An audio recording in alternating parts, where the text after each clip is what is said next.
shall have their part in the lake which burneth with fire and brimstone, which is the second death. And that's talking about them jakes that sold out, that turned their back, that didn't want to accept this truth.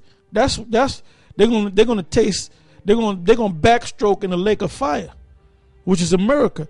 Because when these missiles light America up from one coast to the other, from the east coast to the west coast, from the south to the north, it's going to look like an actual lake that's on fire.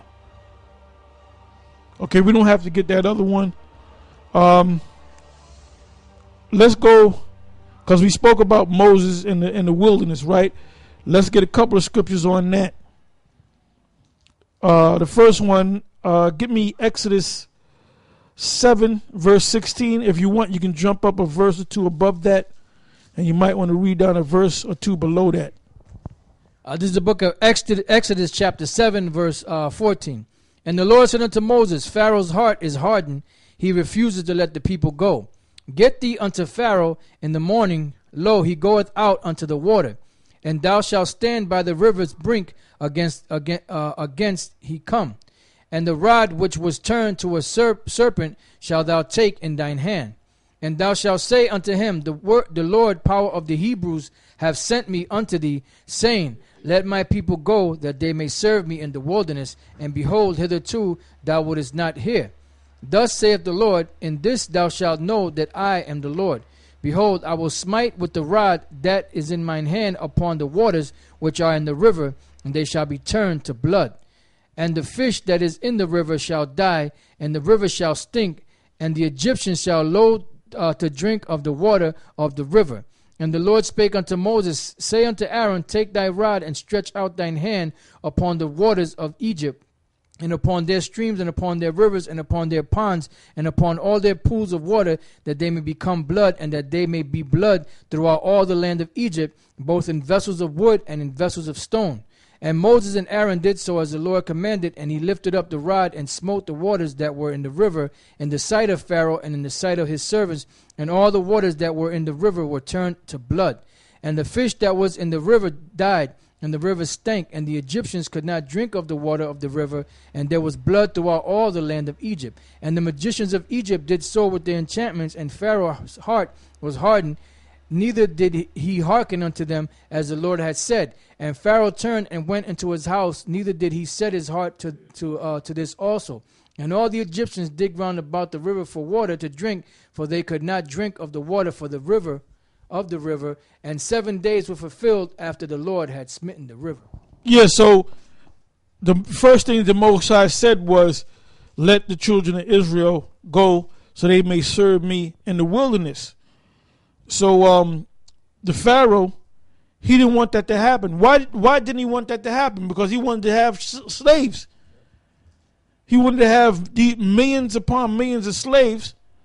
You know, certain scholars say all of Israel was about 6 to 10 million at that time. Well, that's a lot of production right there, man. You know, all your slaves, all your workers just decide to leave the job. It shuts everything down. So that's why he wanted them to stay. He wanted to keep them slaves. But the Most High did tell them to go into the wilderness, just like we're going to go into the wilderness all over again. All right? Now go from there to the same chapter, book, Exodus, the 13th chapter, the 18th and the 20th verse.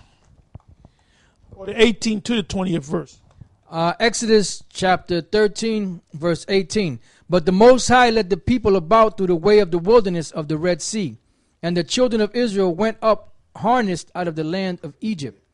And Moses took the bones of Joseph with him, for he had straitly sworn the children of Israel, saying, the Most High will surely visit you, and you shall carry up my bones away hence with you. Verse 20. And they took their journey from Succoth and encamped in Etham in the edge of the wilderness. Yeah, so they were out there camping out there. It tells you that they had set up tents and they broke the tents down. As a matter of fact, the second letter character of the Hebrew alphabet, Ba, is from the word Bayath, which means house. It means tent. Loosely translated, it means tent. And basically that symbol that you see in the ancient Hebrew with the hook on it is actually a hieroglyphic, for lack of a better term, of a tent. Okay? Now go from there to the next chapter, which is the 14th chapter, the 11th and the 12th verse. Exodus chapter 14, verse 11 and 12. And they said unto Moses, because there was no graves in Egypt, hast thou taken us away to die in the wilderness. Wherefore hast thou dealt thus with... Jump up above that a little bit so you can get a better understanding. Okay, verse 10. And when Pharaoh drew nigh, the children of Israel lifted up their eyes, and behold, the Egyptians marched after them, and they were sore afraid. And the children of Israel cried out unto the Lord. And they said unto Moses, because there was no graves in Egypt, hast thou taken us away to die in the wilderness? These are the children of Israel complaining to Moses. Go ahead. Wherefore hast thou dealt thus with us to carry us forth out of Egypt? Verse 12. Is not this the word that we did tell thee in Egypt, saying, let us alone, that we may serve the Egyptians? For it... Because the nigga want to stay in the... A lot of our people, man, going, like I said, forget about your aunties and some of you got to forget about your mother and your father. You know, some of your parents ain't going to make it. You know, some of your nephews and nieces and brothers and sisters ain't going to make it, man. Some of your so-called friends ain't going to make it. So you can't worry about them because they want to stay here. They've been in this piece of shit place so long that they used to it, man. They ain't looking to be free. Go ahead. For it had been better for us to serve the Egyptians than that we should die in the wilderness. Yeah, it's better for us to just be slaves forever than to die in the wilderness. Right, well, get that, brother. Jeremiah.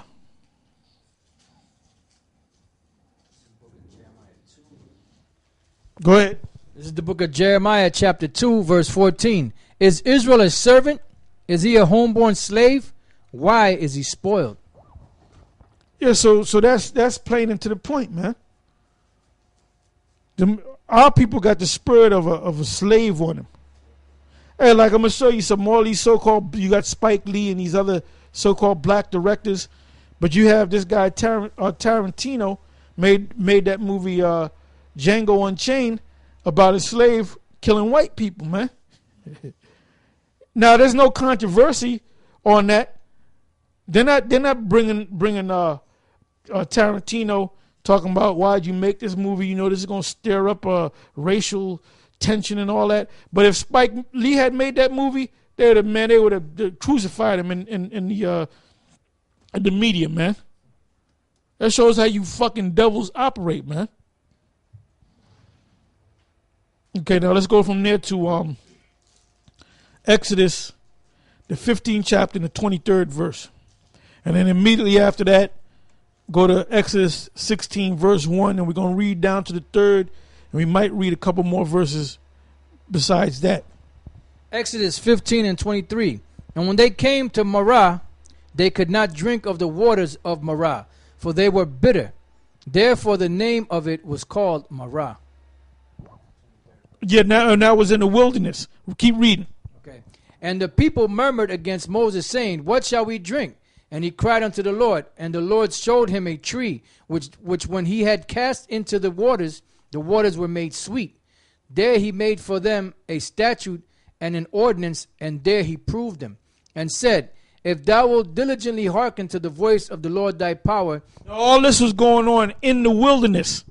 So there were certain areas in the wilderness when they went to drink waters, because back in the ancient world, you can drink water out of a lake. You do it in this society, man, you wind up dropping dead. You get all kind of parasites in you. So they went to this one water, this body of water, and they named it Marah, all right, which the word means contaminated, bitter.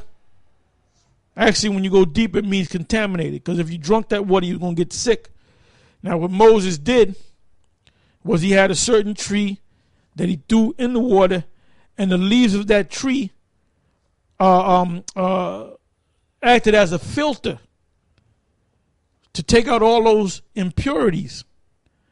And there's certain plants that you can use. Like, for example, you got charcoal, right? You can, when you buy a water filter, the active thing that takes out the impurities is charcoal. Okay, that's one of the sciences that our people don't know. You know, our people get some type of poison, they don't know what the hell to do. They run right to this damn devil.